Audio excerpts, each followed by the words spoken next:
Mbak Risa kali Mbak Ika. Mas Rizal karo Mbak Ika saka Halim Perdana Kusuma sing nyuwun saka Jakarta. lapangan terbang lho.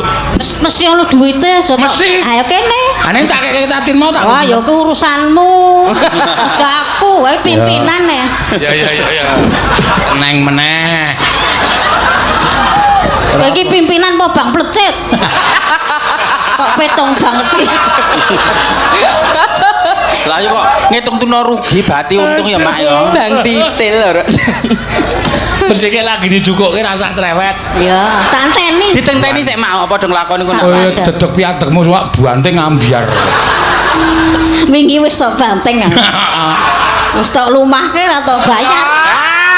Alah. Wis dibanding dilumahke ra dibayar. Wis mlumah ra dibayar. Alah, mbok jane kajenge men dirubung laler, Mak.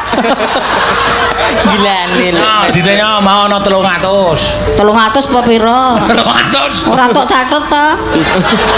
Soale kowe iki dalang nyatutan ya. Ya, Terkontaminasi Mbak Marai Tatin apa penyakit. ora ya, Le? Ya ampun. aku wingi ninggake ritmu 200 gatelen sedina ya. Ngono tak ukurne.